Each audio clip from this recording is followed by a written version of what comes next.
Hi అండి, welcome back to my channel. మగువా ఓ మగువా సీరియల్ ఈరోజు ఎపిసోడ్ ఏం జరిగింది ఏంటి చెప్పేయడానికి అయితే వచ్చేసాను అనమాట. నేను సీరియల్ చెప్తూ ఉంటాను, మీ పని మీరు చేసుకుంటూ నేను చెప్పే సీరియల్ వింటూ హ్యాపీగా ఎంజాయ్ చేసేయండి.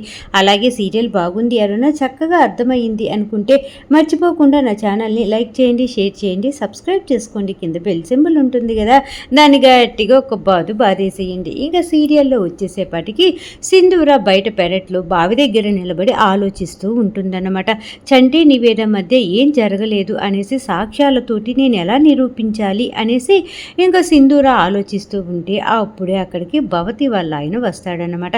అతన్ని చూడగానే సింధూర అడుగుతూ ఉంటుంది, బాబాయ్ ఏంటి బాబాయ్, ఇప్పుడు మనం ఏం చేయాలి? చంటి నివేద ఇద్దరు తప్పు చేయలేదని మనం ఎలా నిరూపించాలి అని చెప్పేసి ఇంకా సింధూర భవతి వాళ్ళ ఆయన్ని అడుగుతూ ఉంటే అప్పుడు అతను అంటూ ఉంటాడనమాట, అసలు ముందు ఇది ఎక్కడి నుంచి స్టార్ట్ అయ్యిందో అక్కడి నుంచి ఆలోచించాలమ్మా. ఎందుకంటే ఫామ్ హౌస్లో ఇంకా చంటి నివేద ఒకే రూమ్లో ఉన్నారు అని చెప్పేసి మనకు ముందు చెప్పింది ఎవరు అనేసి అతను అడుగుతూ ఉంటే అప్పుడే సింధూర అంటూ ఉంటుంది, రవిబాబే కదా చెప్పింది అనగానే రవిగాడు 10 గంటల దాకా ముసుగు తన్ని పడుకునేవాడు, ఫామ్ హౌస్కి వెళ్ళటం ఏంటి, పొద్దున్నే ఫామ్ హౌస్కి వెళ్ళిపోయి ఇంకా నివేదను అలాగే వచ్చి చంటి ఇద్దరు ఒకే రూమ్లో ఒకే మంచం మీద ఉన్నారు అని చెప్పేసి అందరికీ చెప్పటం ఏంటి? అసలు దీని గురించి కదా మనం ఆలోచించాల్సింది. రవిబాబు ఫామ్ హౌస్కి ఎందుకు వెళ్ళాడు, వాళ్ళిద్దరూ ఒక రూమ్లో ఎందుకు ఉన్నారు, ఏదో జరిగింది మొత్తానికి. కాబట్టి మనకి చెప్పినటువంటి రవిబాబు గారినే మనం గట్టిగా నిలదీశామనుకో మనకి సాక్ష్యాలు దొరుకుతాయి. ఇంకా ఆ సాక్ష్యాలతోటి మనం చంటి నివేద ఏ తప్పు చేయలేదు అని చెప్పేసి మనం నిరూపించుకోవచ్చమ్మా. అసలు ముందు వాళ్ళు మత్తుగా పడుకోవటానికి కారణం ఏంటి అంటే ఎవరో ఏదో కలిపారు. ఇక్కడ చాలా సీన్లు జరిగినట్టున్నాయి. ముందు రవిగారిని కలిస్తే తప్ప నీకు ఏ సాక్ష్యాలు బయటికి రావు అని చెప్పేసి అంటూ ఉంటే అప్పుడు ఇంకా సింధూర అంటూ ఉంటుంది, ఆ రవిబాబు చెప్తాడంటావా బాబాయ్ అనేసి అనగానే నీ పద్ధతిలో నువ్వు అడుగమ్మా, చెప్తే చెప్పాడు, లేదంటే ఇంకే విధంగా ఆలోచించాలా అనేసి మనం కూడా ప్లాన్ వేసుకుందాం. ఎందుకంటే చెంచలమ్మ గారు తీర్పు ఇవ్వటానికి ఎక్కువ రోజులు టైం లేదు మనకి. మనం ఆలోచిస్తూ అలాగే కూర్చున్నామనుకో ఏదైనా జరగచ్చు. కాబట్టి ఇప్పుడు ఈ రవిబాబు ఎందుకు ఫామ్ హౌస్కి వెళ్ళాడు, వాడు ఆ రూమ్లో ఎందుకు వాళ్ళిద్దరిని చూశాడు, అది కాకుండా అంత పొద్దున్నే ఫామ్ హౌస్కి రవిగౌడి వెళ్ళాల్సిన అవసరం ఏంటి, ఇదంతా కూడా ఒక్కసారి ఆలోచించు అనేసి ఇంకా సింధూరాకి చెప్తూ ఉంటే బాబాయ్ ఇప్పుడే రవిబాబు దగ్గరికి వెళ్ళి అసలు ఏం జరిగింది ఏంటి కనుక్కొని వస్తాను అనగానే నువ్వు వెళ్ళి కనుక్కొని రమ్మా, నేను ఇక్కడే ఉంటాను అని చెప్పేసి భవతి వాళ్ళ ఆయన చెప్తాడనమాట. ఇంకా సింధూర రవిబాబుని కలవటానికి అని చెప్పేసి రవిబాబు రూమ్ దగ్గరికి వెళ్తూ ఉంటుంది. ఇంకా రవిబాబు ఏమో చక్కగా రకరకాల మందు సీసాలు దగ్గర పెట్టుకొని తాగుతూ ఎంజాయ్ చేస్తూ ఉంటాడనమాట. ఒరే రవి, అదృష్టం అంటే నీదేరా, అబ్బాబ్బా ఎంత మత్తుగా ఉందిరా అది ఇది అనేసి మందుని పొగుడుతూ బాగా చక్కగా ఆస్వాదిస్తూ ఉంటాడనమాట. ఇంకా వెంటనే ఎవరో రూమ్కి వస్తున్నట్టుగా సౌండ్ అవుతుంది. ఇంకా రవిబాబు అనుకుంటూ ఉంటాడు, ఎవరో మొత్తానికి రూమ్కి వస్తున్నారు అనేసి గబగబా కుర్చీల కింద ఆ మందు గ్లాసు మందు నంచుకునేవి అన్నీ కూడా ఒక స్టూల్ కిందకి దాచిపెట్టేసి ఏమీ తెలియని వాళ్ళలాగా ఏదో ఆలోచిస్తున్న వాళ్ళలాగా ఒక సైడ్కి నిలబడి చూస్తూ ఉంటాడనమాట. ఇంకా అప్పుడే సింధూర రవిబాబా అనేసి అనగానే వెనక్కి తిరిగి ఇదేంటి సింధూర నా రూమ్కి వచ్చింది అనేసి ఏంటి సింధూర ఇటు వచ్చావు అనేసి అనగానే నేను కొన్ని విషయాలు అడుగుతాను, నువ్వు నిజాలు చెప్పాలి బాబా అనగానే నేను ఎప్పుడు నిజాలే చెప్తాను సింధూర, కాకపోతే మీరు నమ్మరు అంతే, ఎందుకు ఏంటో అడుగు అనగానే నువ్వు ఎప్పుడు పొద్దున్నే 10 గంటల దాకా ముసుగు తన్ని పడుకునే నువ్వు ఆ రోజు ఫామ్ హౌస్కి అంత పొద్దున్నే ఎందుకు వెళ్ళావు, అదీ కాకుండా వాళ్ళిద్దరు రూమ్లో ఉన్నట్టుగా ఫస్ట్ చూసింది నువ్వే కదా, ఆ విషయం మా అందరికీ చెప్పింది కూడా నువ్వే కదా, అసలు ఆ రూమ్లో ఏం జరిగింది ఏంటి నీకు తెలుసుండాలి బాబా, ప్లీజ్ బాబా, మీ తమ్ముడిని నువ్వు కాపాడుకునేంత హక్కు మీకు ఉంది కదా. ఇప్పుడు చంటి మీకు తమ్ముడు, ఎవరైనా సరే తమ్ముడు ఆపదలో ఉన్నా అన్న ఆపదలో ఉన్నా సరే ఇద్దరూ హెల్ప్ చేసుకుంటేనే కదా గండాల నుంచి బయటకు వచ్చేది. కాబట్టి ఇప్పుడు మీ తమ్ముడు చాలా కష్టాల్లో ఉన్నాడు, ఇబ్బందుల్లో ఉన్నాడు, ఆ ఇబ్బందుల్లో నుంచి బయటికి తేవాలి అంటే మీరు చెప్పబోయే సాక్ష్యాల వల్లే ఆధారపడి ఉంటుంది బాబా, ఒకసారి అర్థం చేసుకోండి అని చెప్పేసి రవిబాబుని సింధూర అడుగుతూ ఉంటుందన్నమాట. అప్పుడే రవిబాబు అంటూ ఉంటాడు, సింధూర నాకు నిజంగా ఏమీ తెలియదు, పనుంది అని చెప్పేసి పొద్దున్నే నేను ఫామ్ హౌస్కి వెళ్ళాను. ఫామ్ హౌస్కి వెళ్ళేపాటికి ఆ రూమ్లో వాళ్ళిద్దరూ పడుకోవటం చూసి నేను ఆశ్చర్యానికి ఫీల్ అయిపోయి అందరికీ చెప్పానే తప్ప అసలు వాళ్ళిద్దరు అలా ఎందుకు పడుకున్నారు, అమ్మ ఏ మత్తు మందు ఎవరిచ్చారు, అది ఇది అనేసి నాకు నిజంగా ఏమీ తెలియదు. నేను కూడా వాటి కోసమే ఆలోచిస్తూ ఉన్నాను. అసలు అక్కడ జరిగింది ఏంటి, అసలు ఇదంతా ఎలా జరిగింది, నేను కనుక్కొని నీకు విషయం చెప్తాను అనేసి రవిబాబు సింధూరాన్ని నమ్మబలికేటట్టుగా చెప్పేసి సింధూరాన్ని అక్కడి నుంచి పంపించేస్తాడనమాట. ఇంకా సింధూర పాపం ఏం సాక్ష్యాలు దొరకలేదు, అక్కడి నుంచి వెళ్ళిపోతుందన్నమాట. ఇంకా రవిబాబు అంటూ ఉంటాడు, వాళ్ళిద్దరూ ఫామ్ హౌస్లో ఉన్నప్పుడు వాళ్ళకి అసలు ఏది తెలియదు, ఏది గుర్తులేదు అంటున్నారు కదా, అంటే వాళ్ళు తినే పదార్థాల్లో కానీ తాగే వాటిల్లో కానీ ఎవరో ఏదో కలిపారు. అసలు ఇదంతా ఎలా జరిగింది ఏంటి, నివేదాన్ని అడిగి తెలుసుకుంటే సరిపోతుందా అని చెప్పేసి రవిబాబు గబగబా నివేద రూమ్కి బయలుదేరి వెళ్తూ ఉంటాడు.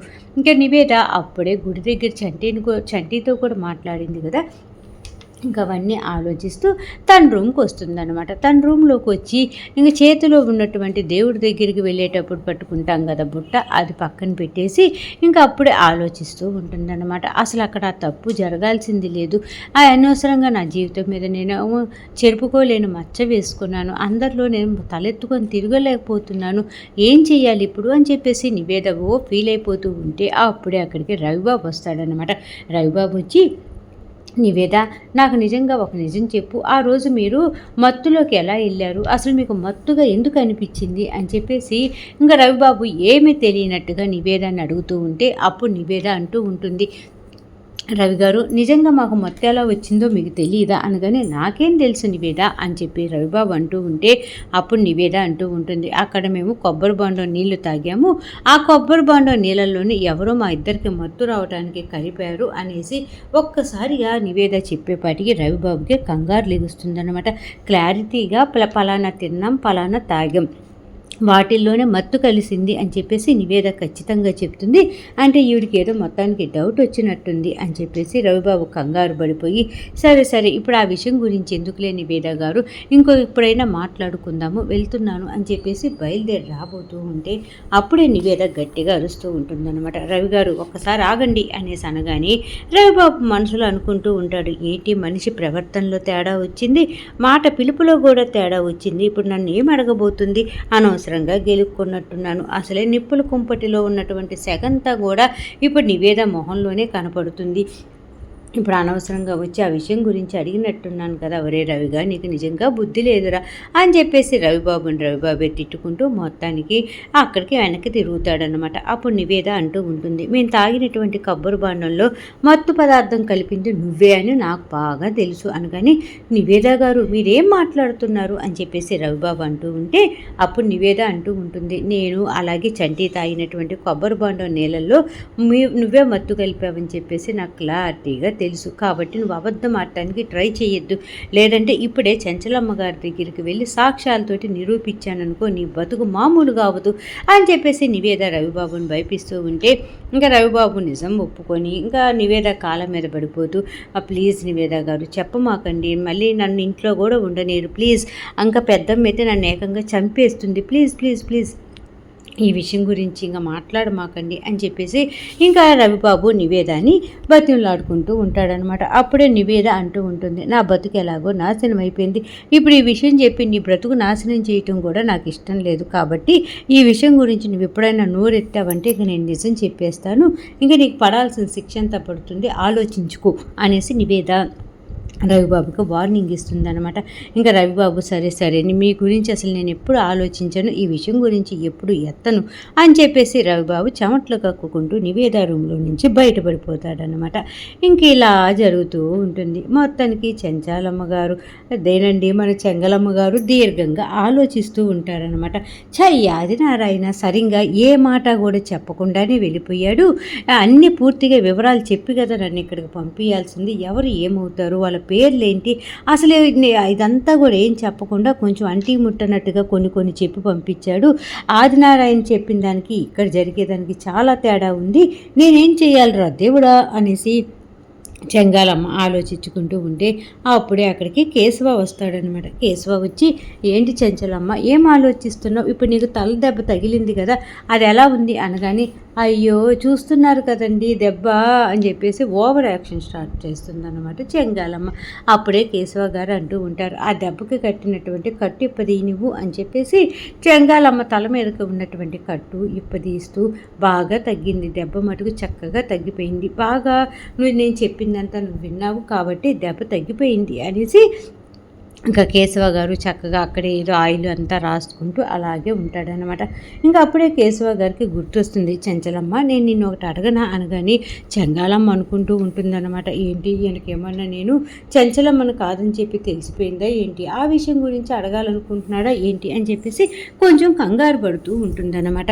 ఇంకా అప్పుడే మొన్న నువ్వు స్వామివారి దగ్గరికి వెళ్ళావు కదా, ఏం జరిగింది అక్కడ, స్వామివారు ఏం చెప్పారు అని చెప్పేసి కేశవ గారు అడుగుతూ ఉంటే అప్పుడు చెంగాలమ్మ అంటూ ఉంటుందన్నమాట. ఏం చెప్తారు, నేను స్వామివారికి బాగా దండం పెట్టుకున్నాను, దీవించేశారు, వెళ్ళిపోమన్నారు, వచ్చేసాను అని చెప్పేసి అంటూ ఉంటే, అదేంటి చెంచలమ్మ నువ్వు అలా మాట్లాడుతున్నావు, నువ్వు స్వామివారి దగ్గరికి వెళ్ళింది మన ఇంట్లో విషయాల గురించి కనుక్కోవటానికే కదా, ఎందుకు మనకి లేనిపోని కష్టాలన్నీ వస్తున్నాయి, అనవసరంగా మనం ఒకటి అనుకుంటే ఇంకొకటి జరుగుతుంది, అలాగే చంటి నివేద విషయంలో అసలు ఏం జరిగింది ఏంటి కనుక్కుంటానని చెప్పేసి వెళ్ళావా, ఇంకా అలాగే సింధూర చంటికి ఫస్ట్ నైట్ జరిగితే ప్రమాదం ఉంది, దానికి పరిష్కారం అడుగుతానని కూడా వెళ్ళావు కదా, ఇంతకీ ఎన్ని ప్రశ్నలకి నీకు జవాబులు దొరికాయి, నువ్వు ఏంటి అన్ని ఇది అని అన్నీ అడుగుతూ ఉంటే, అయ్యా ఈ ఆదినారాయణ గారు ఏమీ చెప్పకుండా పంపించాడు, అంటే చంటికి సింధూరాకి ఇప్పుడు దాకా ఫస్ట్ నైట్ జరగలేదా, వాళ్ళకి ఫస్ట్ నైట్ జరిగితే వాళ్ళిద్దరికీ ఏదన్నా అపాయమా, ఈ ఆదినారాయణ ఉన్నాడే మామూలుగా లేదు అని చెప్పేసి ఇప్పుడు నేనేం చెప్పాలి, ఏది చెప్పినా దొరికిపోతాను కాబట్టి జాగ్రత్తగా జవాబు చెప్పాలి అనేసి చెంగాలమ్మ అనుకుంటూ ఉంటుందన్నమాట. అప్పుడే స్టార్ట్ చేస్తుంది కేశవ గారితో చెప్పటం, ఇంకా లేదండి ఇప్పటి నుంచి మన ఇంట్లో ఉన్నటువంటి బాధలు కష్టాలు అన్నీ పోతాయి, ఇంకా మీకు మంచి రోజులు వచ్చాయి, నీ కొడుకు ఏ తప్పు చేయలేదు అని చెప్పేసి కాలమే పరిష్కారం ఇస్తుంది చూసుకో చెంచలమ్మ అని చెప్పేసి స్వామివారు చెప్పారండి అనేసి అనగానే ఇంకా కేశవ గారు తెగ సంతోషపడిపోతారనమాట. చెంచలమ్మ నువ్వు చెప్పేది నిజమేనా అంటూ ఉంటే, అయ్యో మీకు నేను అబద్ధం ఎందుకు చెప్తానండి, నేను చెప్పేది నిజమే, ఇంకా స్వామివారు అలాగే చెప్పారు అనగానే నాకు చాలా సంతోషంగా ఉంది, మరి వాళ్ళు ఫస్ట్ నైట్ గురించి ఏమన్నారు అనేసి అనగానే ఇంకా ఫస్ట్ నైట్ కూడా చేసేసుకోవచ్చు అన్నారండి, ఇంక ఫస్ట్ నైట్ చేసేద్దామా అని చెప్పేసి చెంగాలమ్మ ఇంకా అడుగుతూ ఉంటుంది కేశవ గారిని. అప్పుడు కేశవ గారు అంటూ ఉంటారు, ఏం మాట్లాడుతున్నావు చెంచలమ్మ నువ్వు, ఇప్పుడు నివేదాకి చంటికి నువ్వు సాక్ష్యం చెప్పాలి కదా, ఆ రోజు తీర్పు చెప్పాలి, ఆ తీర్పు చెప్పిన తర్వాతే కదా మనం ఏదైనా ప్రాసెస్ స్టార్ట్ చేయాలి, కాబట్టి అప్పుడు దాకా కూడా మనము చంటికిను సింధూరాకి శోభనం అనే సంగతే మర్చిపోవాలి అని చెప్పేసి అనగానే, అవునండి మీరు చెప్పింది కూడా నిజమే, నేను ముందు చంటి ఏ తప్పు చేయలేదు అని చెప్పేసి చెప్తేనే కదా మంచి జరిగేది అనేసి చెంచాలమ్మ గారు కేశవ గారితో అంటూ ఉంటే అప్పుడు కేశవ గారు అంటూ ఉంటారు, ముందు ఏదైనా సరే నువ్వు ఇవ్వాల్సిన తీర్పు ఇచ్చేసి ఆ తర్వాత ఏం జరగాలో అదే జరుగుతుంది అనేసి చంచలమ్మ గారికి చక్కగా కేశవ గారు జవాబు చెప్పి అప్పుడే చెప్తూ ఉంటారు, స్వామివారు ఇప్పటి నుంచే మన కష్టాలు తీరిపోతున్నాయి, అంతా మంచి జరుగుతుంది అని చెప్పారన్నావు కదా, కాబట్టి ఆ విషయం సింధూరాకి చెప్తాను, సింధూరాకి చెప్తే చాలా సంతోషిస్తుంది, నేను ఇప్పుడే వస్తాను చంచలమ్మ అని చెప్పేసి ఇంకా అక్కడి నుంచి జంపు జిలాని అనమాట సింధూర దగ్గరికి. ఇంకా సింధూర అప్పటికి బయట నిలబడి కళ్ళ వెంట నీళ్లు పెట్టుకుని ఏడుస్తూ ఉంటుంది, ఆలోచిస్తూ ఉంటుంది. అప్పుడే వస్తాడనమాట కేశవ గారు సింధూర దగ్గరికి. ఏంటమ్మా సింధూర అంతగా ఆలోచిస్తున్నావు అనేసి అనగానే, ఇంకేముంటుంది మామయ్య, ఇంక కొన్ని రోజుల్లోనూ నివేదా చంటి మీద ఇద్దరి మీద తీర్పు చెప్పబోతున్నారు కదా అత్తమ్మ ఏం తీర్పు చెప్తుందో ఏం జరుగుతుందో అని నాకు చాలా టెన్షన్గా ఉంది, నిద్ర కూడా పట్టట్లేదు మామయ్య అనేసి అనగానే చెంచలమ్మ స్వామివారి దగ్గరికి వెళ్ళొచ్చిన తర్వాత అసలు భయం అనేది లేదు, మనిషిలో కంగారు లేదమ్మా, ఏ మాట అయినా సరే చక్కగా మాట్లాడుతుంది, కాబట్టి ఇప్పుడే నీకు సరైన టైం, అసలు చంటి గురించి తను ఏం సాక్ష్యం చెప్పబోతుంది ఏంటి, నువ్వు వెళ్ళి ఒక్కసారి మీ అత్తయ్యతో మాట్లాడు, తను అప్పుడు ఏం చెప్తుందో ఏంటో విను అనేసి అనగానే ఇంకా అప్పుడు సింధూర అంటూ ఉంటుందన్నమాట, అత్తయ్యతో మాట్లాడటానికి చాలా ట్రై చేశాను, ఈ తీర్పు చెప్పేదాకా కూడా నువ్వు నాతో ఏం మాట్లాడటానికి ట్రై చేయొద్దు అని చెప్పేసి గట్టిగా చెప్పింది మామయ్య. అలా చెప్పిన తర్వాత కూడా నేను వెళ్ళి ఇప్పుడు అడిగితే బాగోదు కదా అని చెప్పేసి సింధూర అంటూ ఉంటే, అయ్యో సింధూర, స్వామివారి దగ్గరికి వెళ్ళొచ్చినప్పటి నుంచి చంచలమ్మ మనసులో చాలా మనసు ప్రశాంతంగా ఉంది. మనిషిని చూస్తే చాలా హుషారుగా ఉంది. అసలు భయం అనేది ఎక్కడా లేదు. కాబట్టి ఇది నీకు కరెక్ట్ టైం. ఇప్పుడు కానీ వెళ్ళావనుకో అసలు చంచలమ్మ ఏం తీర్పు ఇవ్వబోతుంది ఏంటి అనేది కూడా చెప్పే అవకాశం ఉంది. అది కాకుండా నువ్వు వెళ్ళి ఒకసారి ప్రశాంతంగా మాట్లాడావనుకో చంచలమ్మ నీ గురించి ఆలోచించి ఏం తీర్పిస్తుందో అప్పుడు అర్థమవుతుంది కదా అని చెప్పేసి ఇంకా కేశవ గారు సింధూరాన్ని ప్రోత్సహించి మొత్తానికి చంచలమ్మ దగ్గరికి వెళ్ళేటట్టుగా చేస్తూ ఉంటాడనమాట. ఇంకా సింధూర బయలుదేరి చంచలమ్మ గారి దగ్గరికి ప్రయాణం స్టార్ట్ చేస్తుంది. ఈరోజు మగువ సీరియల్ ఈ విధంగా జరిగిందనమాట. అరుణ సీరియల్ బాగుంది, చక్కగా చెప్పావు, అర్థమయ్యింది అనుకుంటే మర్చిపోకుండా నా ఛానల్ని లైక్ చేయండి, షేర్ చేయండి, సబ్స్క్రైబ్ చేసుకోండి. కింద బెల్ సింబల్ ఉంటుంది కదా, దాన్ని గట్టిగా ఒక